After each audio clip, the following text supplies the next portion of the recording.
মানুষে পেয়ে তার অধিকার, কেন যে মন খোলে হাসে না।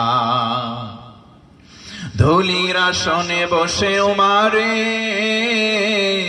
রাজ্য শাসন করেছে, যদিও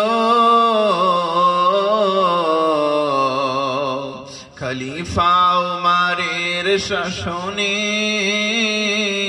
কোন জীব না খেয়ে মরেছে। ওই উমারের মতো কেউ ধরাতে আর কি কোনো দিন হবে না।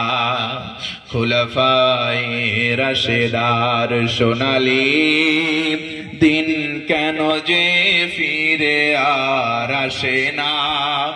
মানুষে পেয়ে তার অধিকার, কেন যে মন খোলে হাসে না। জোরে কোন মারহাবা, একটু জোরে কোন না মারহাবা।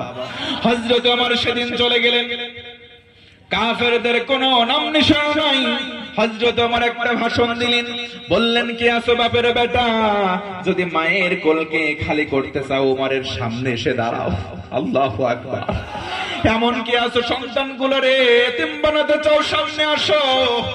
বউরে বিধবা বানাতে চাও, ওমরের সামনে এসে কথা বলো। আজকের থেকে জমিন যার আইন চলবে তার। জোরে কোন আল্লাহু আকবার।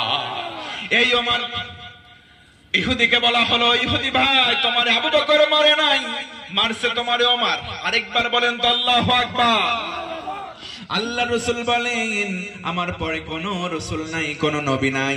লাকানা ওমর, আল্লাহ রাব্বুল আলামিন যদি আমার পরে কোনো রাসূল দিতেন, হযরত ওমরকে আল্লাহ নবুয়ত দান করতে। এই ওমর সে ওমর। এবার ইহুদি ডেকে বলে, ও মুহাম্মদ, আমি তো মার খাইছি, মার খায় অজ্ঞান হইলাম, কিন্তু মার খাওয়ার আগে আমার জ্ঞান ঠিক ছিল। আমি আবু বকর রেও চিনি, ওমর রেও চিনি। আমি আবু বকর রেও চিনি, ওমর রেও চিনি। আবু বকর যদি আমারে মারতো, আবু বকরের মার খাইছি। ওমর রেও চিনি, ওমরের হাতকেও আমি চিনি। আবু বকর মারছে, অজ্ঞান হইছি, কিন্তু মরি নাই। আর যদি তোমার সাহাবী ওমর আমারে মারতো, আজকে আমি লাশ হয়ে যাইতাম। কথা বলেন ঠিক কিনা? আমারে মারছে আবু বকর। আল্লাহর রাসূল তখন শান্ত হয়ে দাঁড়ালেন, বললেন আবু বকরকে ডেকে আনো। আবু বকরকে ডেকে আনা হলো। আবু বকর, তুমি কি ইহুদিরে একটা চড় মারছো নাকি? আল্লাহ রাসূলের সামনে মস্তক অবনত চিত্তে আবু বকর বললেন, না আমি ইয়া রাসূলুল্লাহ একটা মারছি, তবে আমি এমনি এমনি মারি নাই। দৈনিক আমার এই ইহুদির বাচ্চা গালি দেয়, আমারে ফকির বলে, বাপরে ফকির বলে, আমার 14 বংশরে ফকির কয়। ইয়া রাসূলুল্লাহ কোনদিন আমি একটা কটু কথা বলি নাই, মুস্কি হাসি দিয়েছি, কিন্তু আজকের দিনে আমার সামনে আমার আল্লাহরে ফকির বলে গালি দিয়েছে। আবু বকর সহ্য করে নাই। সুবহানাল্লাহ। আবু বকর সহ্য করে না। ইয়া রাসূলুল্লাহ, দুনিয়াতে আমি আবু বকরকে কেউ গালি দিলে আমার যাই আসে না, আমারে কেউ গালি দিলে আমার কোনো দুঃখ নাই, কিন্তু আল্লাহ রাসূল আর কোরআন রে কেউ গালি দিলে আমি আবু বকরের কলিজার মধ্যে রক্তক্ষরণ হয়ে যায়। ও মুসলমান, জোরে কোন তো একবার আল্লাহু আকবার। আরো জোরে একবার আল্লাহু আকবার। হযরত আবু বকর জান্নাতের সার্টিফিকেট এমনি পাই নাই। আল্লাহরে কেউ গালি দিলে সহ্য করে নাই, রাসূল রে গালি দিলে সহ্য করে নাই, কোরআন রে গালি দিলে সহ্য করে নাই। তার চরিত্র যদি আমরা অর্জন করি, জান্নাতের সংবাদ দুনিয়াতে হয়তো আসবে না, কিন্তু আল্লাহ জান্নাতে বানাবেন। কথা বলেন ঠিক কিনা? মুত্তাকি হলে তাকওয়া অর্জন করলে কেমন করে আল্লাহর সঙ্গী হয় আমি বোঝাচ্ছি। মনে আছে কি আপনাদের? কি মনে আছে? 2 নম্বর পুরস্কারের মধ্যে আছে, 2 নম্বর তাকওয়ার পুরস্কার হলো আল্লাহ সঙ্গে থাকেন। কেমন করে সঙ্গে থাকেন? এই দেখেন, সামনের দিকে দেওয়া যায়। ইহুদির এক পাশে দাঁড়ানো, হযরত আবু বকর এক পাশে দাঁড়ানো। দেখে বলা হলো, আবু বকর তুমি মারছো নাকি? বলে মারছি ইয়া রাসূলুল্লাহ একটা, কিন্তু আল্লাহরে গালি দিছে এই কারণে। ইহুদিরে বলা হলো, ইহুদি তুমি আল্লাহরে কেন গালি দিতে গেলা? ওয়া আনতুমুল ফুকারাউ ইলাল্লাহ।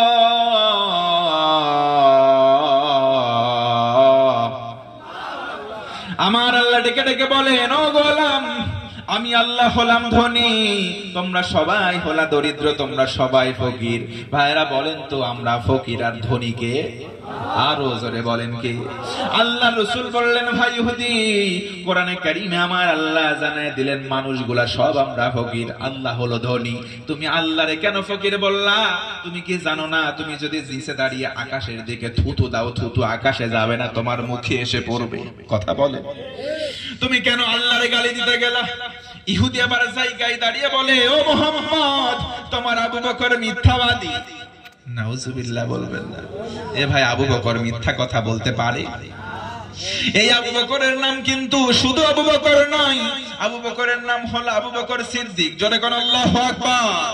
আবু বকর সিদ্দিক সত্যবাদিতা গুণের কারণে তার সিদ্দিক উপাধি দেওয়া হলো। মেরাজের ঘটনা, লম্বা ঘটনা, সেদিকে যাব না। আবু বকর, তুমি কি মারছো নাকি? হ্যাঁ মারছি। ইহুদি বলে, মুহাম্মদ, তোমার সাহাবী মিথ্যা কথা বলতেছে, আমি তোমারে গালি দেই নাই, তোমার আল্লাহরে গালি দেই নাই, আবু বকরেও গালি দেই নাই, আমার এমনি এমনি মারছে। মুসলমান কিন্তু এমনি এমনি কাউরে মারতে পারে না। হযরত আবু বকর মারেন নাই, কিন্তু আবু বকরকে বলা হলো, তুমি যে মারছো, তুমি ঘোষণা করলে, স্বীকার করলে, এখন কোরআন দিয়ে বিচার করা হবে। কারণ আল্লাহ রাসূল বলেন, কোরআনের বিচার হলো সবচাইতে ইনসাফ ভিত্তিক বিচার। জোরে কোন সুবহানাল্লাহ। আবু বকর, তুমি যে মারছো স্বীকার করলা, কোনো সাক্ষী লাগবে না। কিন্তু ইহুদি অস্বীকার করছে, তুমি নাকি এমনি এমনি মারছো, তুমি যে কারণে মারছো এই জন্য তুমি একটা সাক্ষী নিয়ে আসো, তাহলে তোমার শাস্তি মওকুফ করা হবে। আর যদি সাক্ষী আনতে ব্যর্থ হও, একটা চর তোমারও খাওয়া লাগবে। হযরত আবু বকর বলেন, ইয়া রাসূলুল্লাহ, আমি ছাড়া আর ইহুদি ছাড়া কেউ ওই জায়গায় ছিল না, কোনো সাক্ষী নাই, কিন্তু আমি আবু বকর মিথ্যা বলি নাই, সত্য বললাম। হযরতে আবু বকর যখন মাথাটা নত করলেন, নিচু করলেন, চোখ দিয়ে দড় দড় করে পানি, সাহাবীরা সামনেই দাঁড়ানো।